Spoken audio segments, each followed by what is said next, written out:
आत्मा का बंधन परमात्मा से है। परमात्मा श्री कृष्ण है और आत्मा राधा है।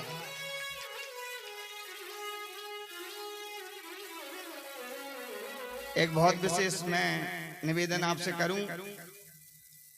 कल भी हमने आपसे कथा में कहा था कि भैया भगवान का भजन तो नितांत जरूरी है। कोई भी व्यक्ति हो, भगवान ने बहुत बड़ी कृपा करके इनके लिए थोड़ा समझाओ। तो बहुत बड़ी ठाकुर जी की दया, जिसके द्वारा हमें ये मानव का तन मिला। दुर्लभो मानसो देहि देहि नाम क्षण भंगुरा। मानव का तन पाना बहुत दुर्लभ है। और ये बात कोई मैं अपने मन से नहीं बोल रहा हूँ, ये शास्त्रोक्त नीति कहती है कि बहुत बार ठाकुर जी से प्रार्थना की गई होगी, तब जाकर के भगवान कहते हैं चलो इसको मनुष्य बना दो, ये मेरे नाम की माला जपेगा, इसका उद्धार हो जाएगा। और मनुष्य बनने के बाद यदि हमने काम पशुओं जैसे किए, मनुष्य में सबसे बड़ा यदि कोई गुण है तो वो गुण है दया करना। किसी व्यक्ति के ऊपर दया करना। मूक जो पशु होते हैं उन पशुओं के ऊपर दया करना, ये मनुष्य तत्व है। जो जानवर बोल नहीं सकते उनकी पीड़ा को समझना मनुष्य तत्व है।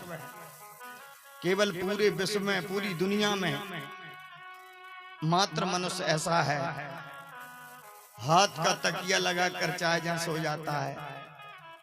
आपने कभी किसी हिरण को बेफिक्र होकर पानी पीते हुए नहीं देखा होगा। किसी पक्षी को बहुत अच्छा बिस्तर लगा करके सोते हुए नहीं देखा होगा। सवेरे से सांझ तक भोजन के लिए डाल डाल घूमना, जगह जगह घूमना, ये पशु पक्षियों का विशिष्टीकरण है। और मनुष्य केवल भूखा जागता जरूर है पर सोता नहीं है। क्यों? ये कृपा ईश्वर की है। कई लोग बहुत ज्ञानी बन के मेरे से कहते हैं गुरुजी भोजन तो सबको ही मिलता है पर कमाना पड़ता है। मैं कहता हूं भले आदमी थोड़ा सा सत्संग किया होता। जब हम छोटे थे, ब्रज में एक बहुत अच्छी बात आती है, जब दांत नहीं तब दूध दियो, अब दांत है तो कछु और देगो। इसलिए चिंता नहीं करना। एक दिन गा रहे थे ना हम, चिंता करे बलाए हमारी, इस माया जंजाल की, बलिहारी बलिहारी बोलो, बलिहारी गोपाल की। कथा में कई बार हम बैठ करके घर चले जाते हैं पर हम विचार नहीं करते। हमने आपको पहले दिन कथा में एक बात कही थी कि कथा में जिस चरित्र की चर्चा की जाए उस चरित्र से ये कनेक्शन मिलाकर देखना कि इस चरित्र में मैं कौन सा किरदार निभा रहा हूं। यदि काका के भाइयों के साथ तुम कुछ गड़बड़ कर रहे हो तो समझ लो दुर्योधन हो। नीति में संगति यदि अच्छे से कर रहे हो तो समझ लो तुम धर्मराज युधिष्ठिर हो। अपने लक्ष्य के प्रति दृढ़ हो तो समझ लो कि तुम अर्जुन हो। और परिवार के लिए ही जीना, दुनिया के लिए सुख प्रदान करना, यदि तुम्हारे मन में ऐसा भाव है तो अपने आप को फिर छोटा मत समझो, खुद को द्वारिकाधीश समझ लो। भगवान श्री कृष्ण ने पूरा जीवन लोगों के हित में निकाला। बहुत विचार करना, कृष्ण साधारण नहीं है। कृष्ण वो है, यदि आप बहुत ध्यान से सुने तो मैं आपको एक बात बोलूं। 1000 ब्रह्मा, 1000 विष्णु, 1000 शंकर इकट्ठे भी यदि हो जाएं तो भगवान श्री कृष्ण की एक कला के बराबर नहीं है। और श्री कृष्ण सद्गुण ऐश्वर्य संपन्न पूर्ण रूप कलायुतम, जो 16 कला से परिपूर्ण है, वो अगाध श्री कृष्ण है।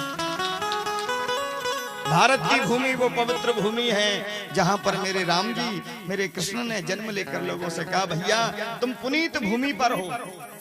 और आज के समय समझ लीजिए सबसे ज्यादा पुनीत भूमि।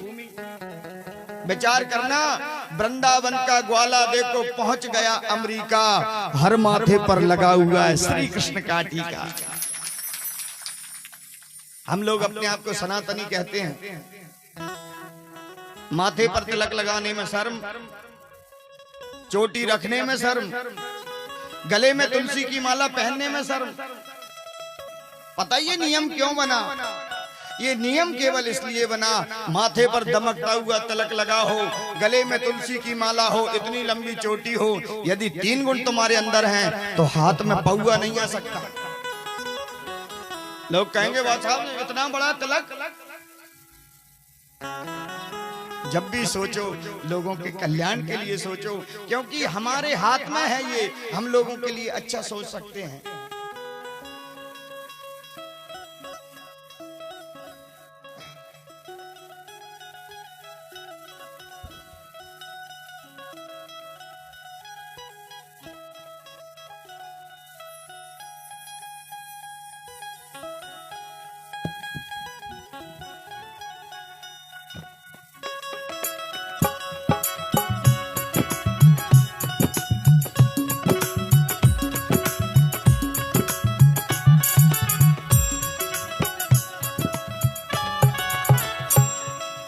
तो मैं आपसे निवेदन कर रहा था, हमारे हाथ में लोगों के लिए अच्छा सोचना है।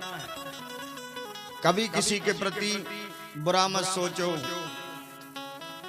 बुरा जो देखन में चला, बुरा ना मिलिया कोई, जो दिल खोजा आपना सो मुझसे बुरा ना।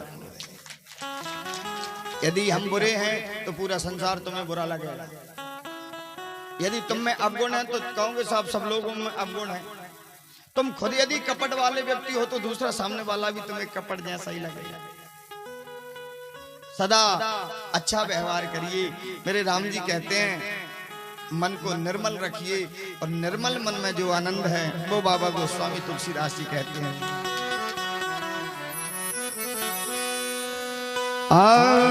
निर्मल मन जन सो मोहि पावा,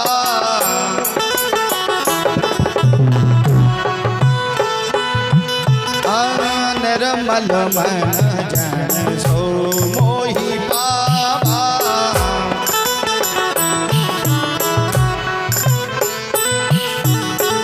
निर्मल मन जन सो मोहि पावा, निर्मल मन जन,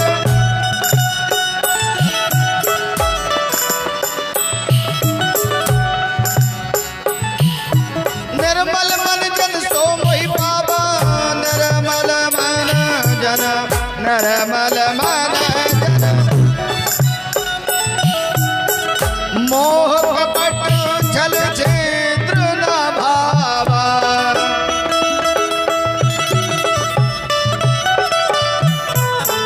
निर्मल मन जन सो मोहि पावा,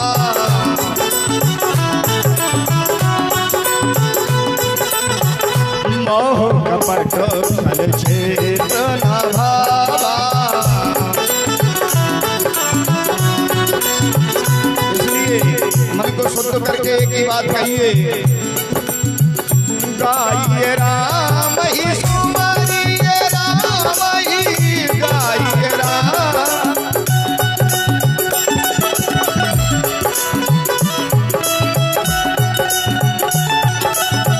गाइए राम ही सुमरिए राम ही,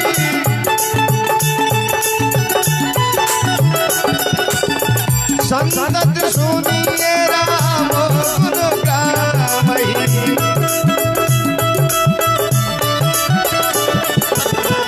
गाइए राम सुनिए राम ही,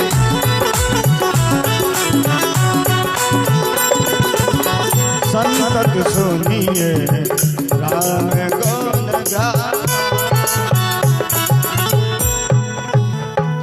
संतत सुनिए राम गुण ग्रामई, गाओ भी राम, सुनो भी राम, और समझो भी राम। भगवान के बहुत नाम है, पर सबसे ज्यादा करंट वाला यदि कोई नाम है तो वो मेरे प्रभु का नाम है राम कृष्ण। यद्यपि प्रभु के नाम अनेका, श्रुति कहें अधिक एक न एका, पर राम नाम नामंत अधिका। हो नाथ अग खग गण बधिका, जिसकी कृपा से पक्षी भी बोलने लगता है। लंगड़ा पहाड़ चढ़ जाता है, वो भगवान का नाम है। तो फिर विचार करके बताओ,